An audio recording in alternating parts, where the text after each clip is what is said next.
Hi friends, Pandian store பார்ப்போமா? பார்க்குறதுக்கு முன்னாடி சேனலை சப்ஸ்கிரைப் பண்ணாதவங்க பண்ணிவிட்டு பாருங்கள், ஒரு லைக் போட்டுருங்க.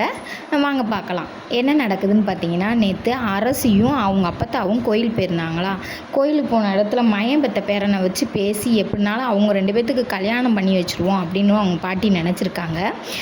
நினச்சிருக்கையில் அப்போத்தான் நீ செய்கிறதெல்லாம் எங்கள் அப்பாவுக்கு தெரிஞ்சுன்னா என்னை வெட்டி போட்டுருவாருன்னு சொல்லிட்டு அந்த பிள்ளை வந்துருச்சு.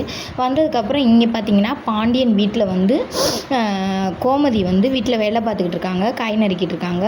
அப்போ பாண்டியன் வந்து பாஸ்புக் எடுக்கிறக்காண்டி வந்திருக்காரு. தேடி தேடி பார்க்குறாரு, கிடைக்காம கோமதி வந்து புளி காலியாக போச்சுன்னு மேலே எடுக்கலான்னு பார்த்துக்கிட்டு இருக்கையில் எப்படினாலும் இவர் புக்கை கேட்பார்ல, நம்ம எடுத்து கொடுத்துக்குவோம் அப்படின்னு சொல்லிட்டு கோமதி வந்து புளியை எடுக்க போகையில் அவங்களுக்கு ஒரு மாதிரி கிறுகிறுன்னு வந்து பொத்துன்னு கீழே விழுந்துடுறாங்க. விழுந்துமே வீட்டுக்காரை கூப்பிட்டா அவர் என்ன சொல்கிறாருன்னு பார்த்தீங்கன்னா, இவளுக்கு நடிக்கிறதே பொழப்பா போச்சு அப்படின்னு சொல்லிட்டு போயிடுறாரு.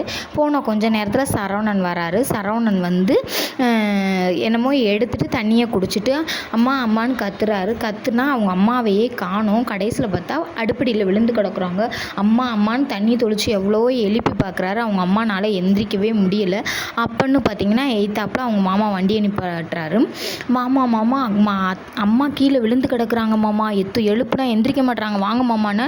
அக்கான்னு எங்கள் அக்காவுக்கு என்னாச்சு அப்படின்னு சொல்லி அவர் இது பதட்டப்படுறாரு. அப்புறம் பார்த்தீங்கன்னா எய்த்தாப்பில் அரசியை கட்டிக்க சொல்லி சொன்னாங்களா, அந்த பையன் காரை தொடச்சிக்கிட்டு இருக்கையில் பார்த்தீங்கன்னா அதே காரில் வச்சு கொண்டுட்டு போயிடுறாங்க. கோமதியை ஆஸ்பத்திரியில் சேர்த்துட்டு அவங்க அப்பாட்ட போய் சொல்கிறாரு. அவங்க அப்பா விழுந்தப்போ ஒரு பதட்டமே இல்லாமல் இருந்தார். இப்போ அப்படியே பதறாரு, அழுகிறாரு, வைக்கிறாரு, அப்படியே ரொம்ப கஷ்டப்படுறாரு. கடைசியில் பார்த்தா இந்த பாசத்தை முதையே காமிச்சிருந்தா நான் நல்லா இருந்திருக்கும்ல, எதுக்கு இவ்வளோ தூரம் இது பண்ணணும். கடைசியில் பார்த்தா ஆஸ்பத்திரியில் சேர்த்துருக்காங்க. சரியாயிடுச்சா சரியாகலையான்ட்டு இனிமேல் தான் சொல்லுவாங்க. இந்த எபிசோடை எத்தனை நாளைக்கு இழுக்கிறாங்கன்னு தெரியல. பிடிச்சிருந்தா சப்ஸ்கிரைப் பண்ணுங்கள். நாடகம் முடிஞ்சிருச்சு.